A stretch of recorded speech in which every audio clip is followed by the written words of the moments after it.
ika-19 ng Hunyo, taong 1861, sa isang maliit na bayan sa Calamba, Laguna, isinilang ang isang batang lalaki na balang araw ay magiging inspirasyon at gigising sa diwa ng mga Pilipino.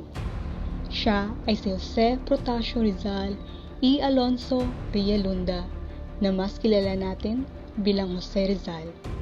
3 araw makalipas ay bininyagan ni Father Rufino Colantes si Jose sa simbahang Katoliko.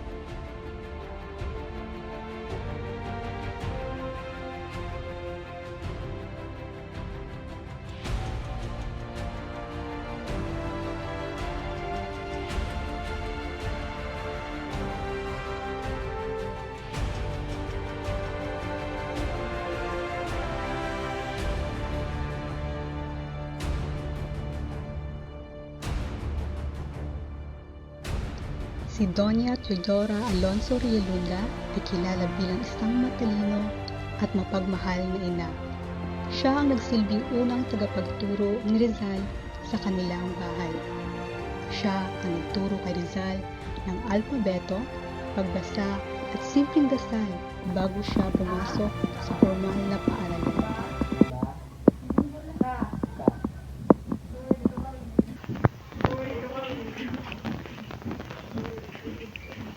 Magaling! Lagi mong tatandaan, anak, na ang edukasyon lang ang tanging paimamana namin ng inyong ama sa inyong magkakapatid.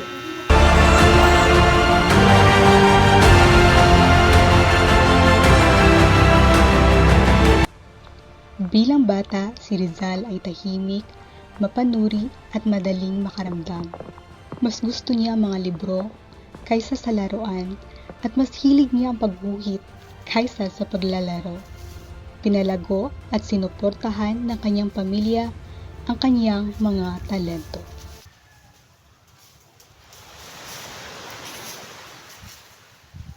Pepe, sumali ka muna sa amin maglaro ng habulan. Maglibang ka muna. Puro ka na lang basa.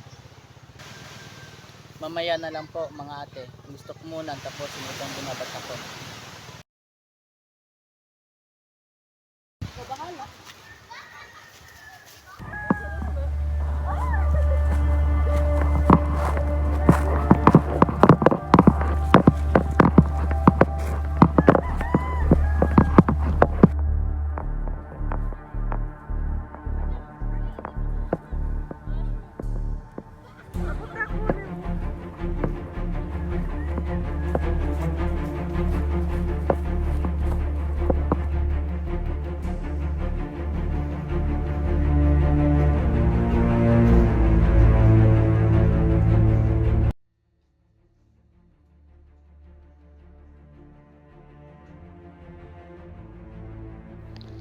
Isa sa mga unang lungkot na malalim na tumatak kay Rizal ay ang pagkamatay ng kanyang kababatang kapatid na si Concepcion.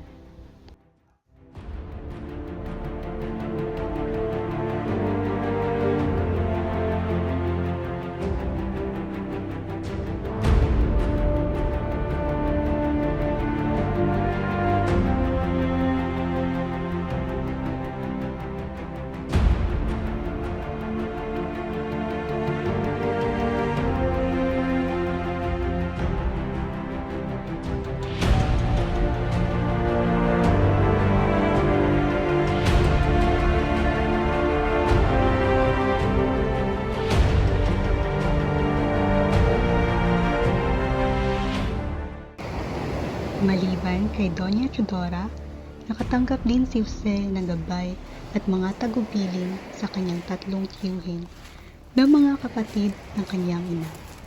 Si Tio Jose ang humubog sa batang Rizal para bigyang halaga ang kagandahan ng kalikasan.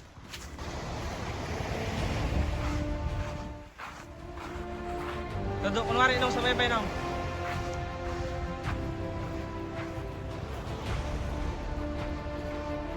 Todo, tunawat, maapuno nung.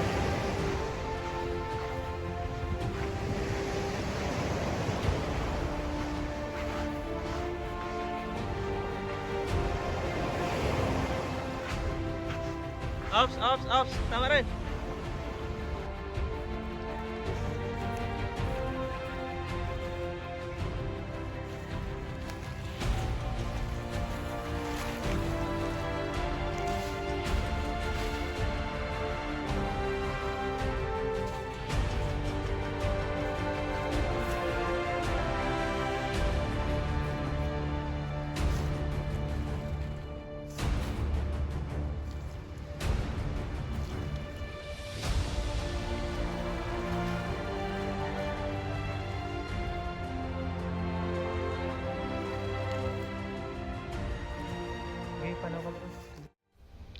Ang pangalawang tiyo naman ay si Tio Gregorio.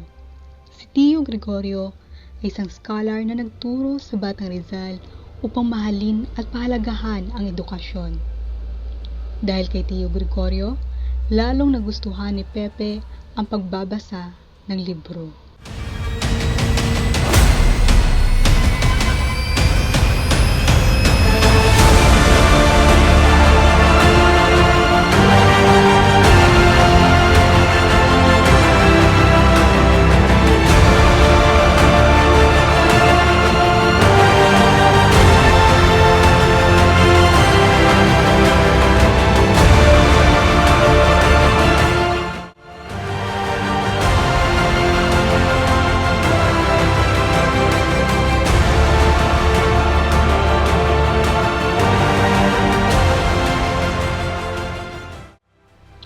Panghuli ay si Tio Manuel.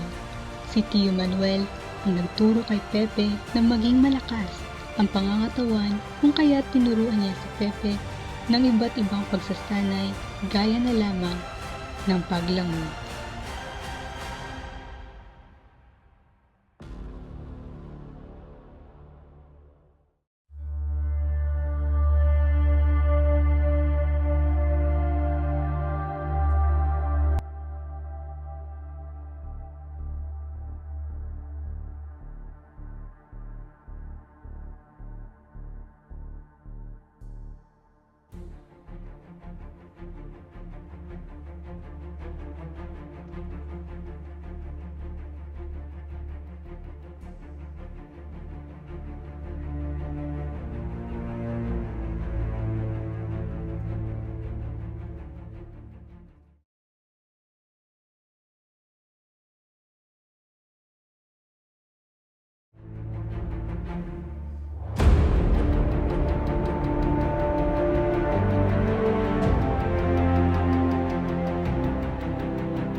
Tinatawag niyo raw po ako, Tay.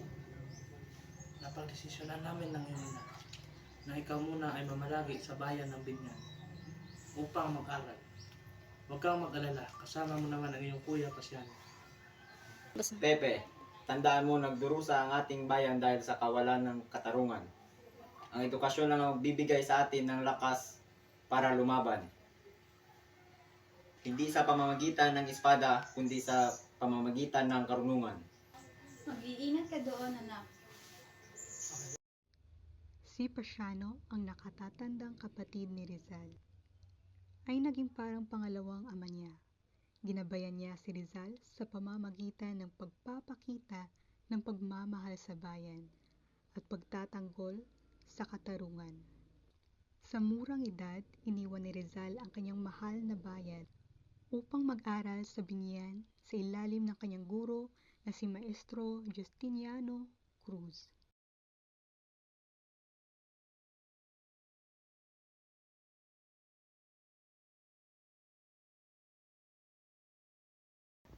Wait lang. Electric pa ni Dudes yan. Ay, yo!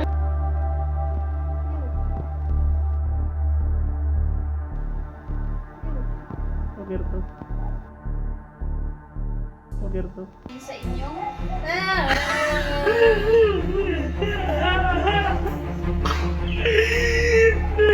Lapit na lang.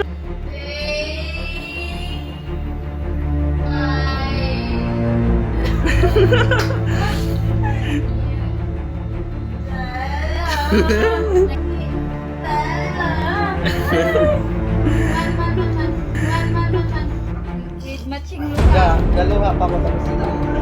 Katangis sana yung pagpunong kalimutan. Bakit?